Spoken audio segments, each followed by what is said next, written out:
What are you up to, you dreadful daughter-in-law? I had just discarded the costly dress my husband sent for our daughter's school entrance ceremony when my mother-in-law glared at me and raised her voice. Is this the reason? I showed her something that was in the dress, and her face instantly turned pale. Even if it's a renowned luxury brand, there's no way I'm putting my precious daughter in it. My husband likely intended it as a surprise gift, but it turned out to be a major failure. Instead, I uncovered a shocking truth he was concealing. I'll never forgive him. Clenching my fist, I vowed to get back at my husband. I'm Allison, 36 years old. I worked as a pastry chef for many years. 9 years ago, I quit my job to marry Jack, who's 2 years older and a corporate worker. I became a housewife, living with his parents. Now we're a family of 5, including our soon-to-be elementary school daughter, Ruby, who is 7 years old. Although we generally get along well with my in-laws, I realized for the first time after our marriage that my husband is a mama's boy. He wears ties, socks, and pants chosen by his mother every day. Not only that, he always lets his mom pick his clothes, ignoring my opinion. Despite having some complaints about him, he always made family time a priority during his days off, and I felt relatively content. However, about 6 months ago, my husband started going on business trips twice a week. Even on his days off, he began going out alone, returning home late. On Sundays, he went out despite our plans. He told his mother it was for a business meeting, but he didn't inform me about anything. Where did Dad go, Ruby? I'm sorry. Dad said he had to work. Today was supposed to be his day off. I felt sorry for Ruby, visibly disheartened with tears in her eyes. Unaware of Ruby's feelings, my husband came home past midnight, humming a tune. Did you forget you were supposed to go out with Ruby? She was really sad, you know. I had a work thing. It can't be helped, he yelled back, his face turning bright red. He's the type to keep harping on something once he gets angry, so I had no choice but to swallow my words and endure it. Not only that, as the day for our daughter to start elementary school approached, he showed no interest whatsoever. Hey Dad, I want to wear a pink dress for the entrance ceremony. Okay. Despite our daughter speaking to him, he didn't even make eye contact and continued to laugh loudly at the TV. Dad, are you even listening to me? Huh? Yeah, you want to dry, right? I'll buy it for you. Okay, really? Yay, thank you. Seeing our daughter happily pinky swear with her dad, I felt relieved. However, he never brought up the subject again. As the entrance ceremony day approached, I started to get worried. Then, a package for our daughter arrived at our home, and the sender was my husband. So I was relieved that he remembered. However, upon closer inspection, the handwriting on the delivery label was clearly not his. It must have been written by someone at the store. Although I felt a bit uneasy, I convinced myself it was okay. Our daughter came home from kindergarten and was thrilled to open the package. Yay, is it a pink dress? My mother-in-law watched Ruby with a smile on her face. However, the expression on her daughter's face clouded over as she saw what was inside. What? Why, it was a blue dress. She just stared at it, frozen. Ruby, you're so lucky. This is from a famous brand. Your dad really has good taste, my mother-in-law said, looking pleased with the dress, in contrast to my daughter's gloomy face. When I took the dress out of the box, the price tag was still attached, $1,600. Even though it was supposed to be a gift for our daughter, he promised to buy me a pink dress. Our daughter said, clearly disappointed in the gift from her dad, her face on the verge of tears. Ruby, this dress might not be pink, but it's very cute. Just then, a piece of paper fluttered down from the dress and I spotted a note addressed to Allison. My heart racing, I quickly picked it up. When I discreetly read the contents, to my dismay, it was a letter from my husband Jack's mistress. Congratulations on your enrollment. I prepared this outfit on behalf of busy Jack. Please divorce him soon. Sincerely, Evelyn. The handwriting matched the one on the delivery slip, meaning Jack probably had her arrange the gift. This sent a surge of anger coursing through me and my rage intensified. When I discovered something else enclosed with the letter, I couldn't believe it. Are you kidding me? We don't need this crap, I said, seeing my daughter's sad face as she put the dress back in the box. Without hesitation, I tossed the dress and the box into the trash can.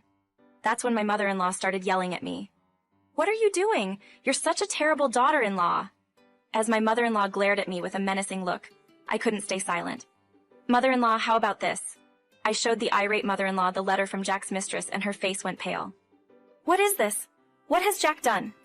My mother-in-law was at a loss for words and sank to the floor. No wonder, as she had been shown something shocking. Mother-in-law, are you okay? Yes, I'm sorry, Allison. Her shoulders were shaking and she was visibly distressed, with tears in her eyes. I'm never forgiving Jack. I resolved to take revenge on my husband. That night, after confirming that both my daughter and husband were asleep, I tried to look at Jack's locked phone for evidence of his affair. Thinking a locked phone would keep him safe, I gently moved my snoring husband's arm and used his fingerprint to unlock the phone. When I opened the contacts, I quickly found Evelyn, thanks to her having written her name in the letter. The phone was filled with a couple of pictures and WhatsApp messages between Jack and Evelyn.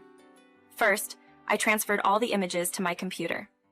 Then, I set up my computer to monitor their future WhatsApp conversations. You better brace yourself.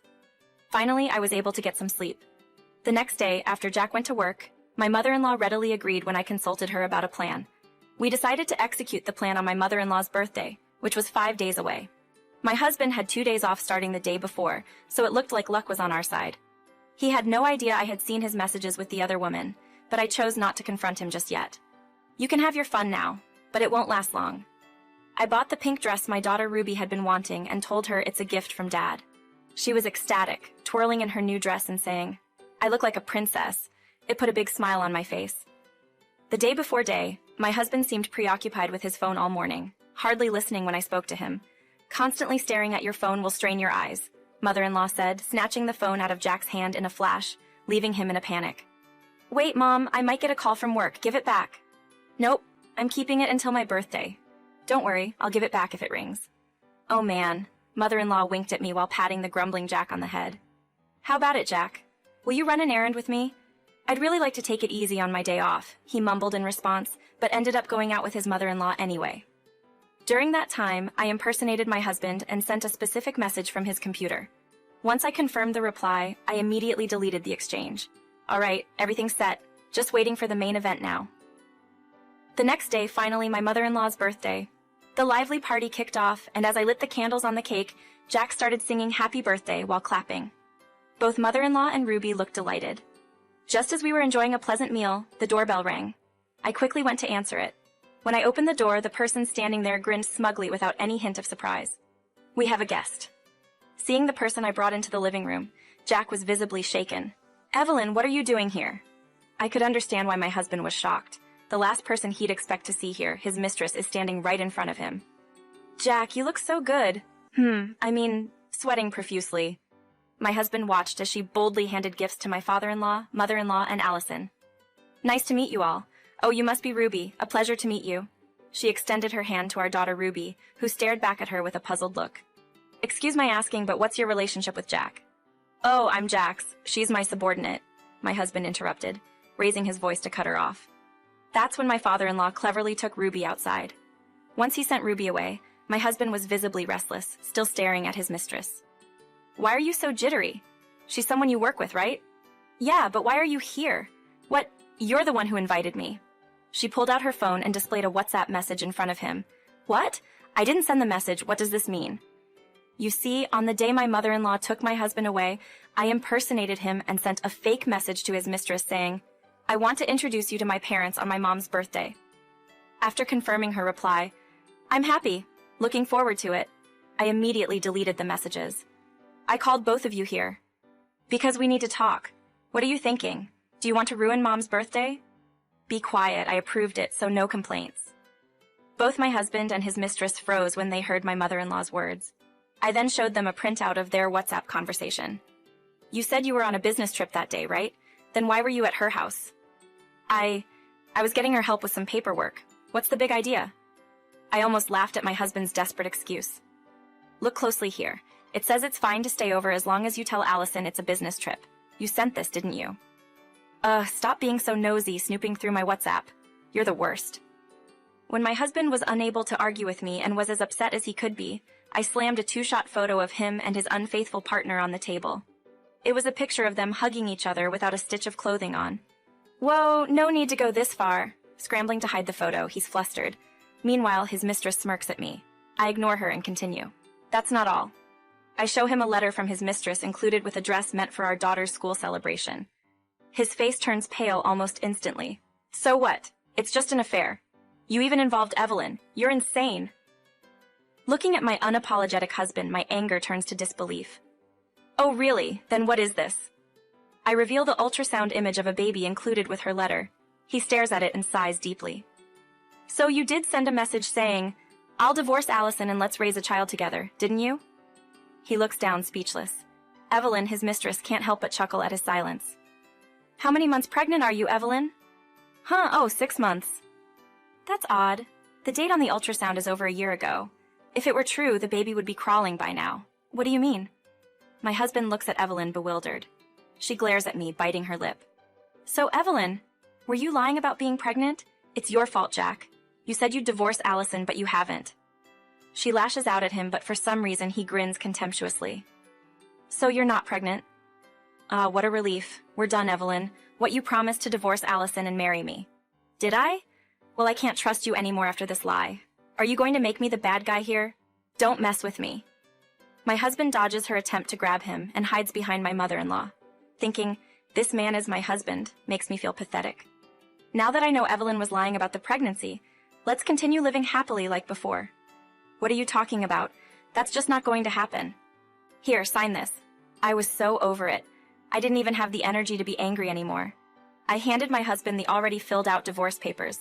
No, Mom, help me out here. Allison just doesn't get it. My husband, now resorting to a whiny tone, pleads with his mom. It made me nauseous. Jack, enough is enough. You're a grown man clinging to your mother. It's shameful. But Mom's always on my side, right? No. Where do you see a mother defending her cheating son? Sign these papers now. Hurry up. Cornered by mother-in-law, Jack, the mama's boy, reluctantly signed the divorce papers. They're happy now, he said, pouting. Just signing isn't the end of it. I'm seeking $21,000 in settlement money and $600 monthly child support from you in the divorce. What? I can't afford that. There's no way I can pay. Can't you cut me some slack? My husband flailed his arms and legs like a child having a tantrum. We dragged him out of the house with a little help from mother-in-law. The next day I filed the divorce papers in court, seeking settlement money and child support from my husband and $16,000 from his affair partner. Turns out Jack got disowned by mother-in-law and lost his home. He's now doing grueling manual labor just to get by. His affair partner had to borrow money from a shady loan shark to pay me, and now works as a nightclub hostess to pay off her growing debt. Meanwhile, I continue to live in Jack's family home at the strong urging of my daughter and mother-in-law. At Ruby's entrance ceremony, father-in-law, mother-in-law, and I were in attendance. My daughter, wearing a pink dress, looked very happy. I am now working as a pastry chef, living each day fully despite the hustle and bustle. I'll continue to balance both work and family, doing my best for everyone.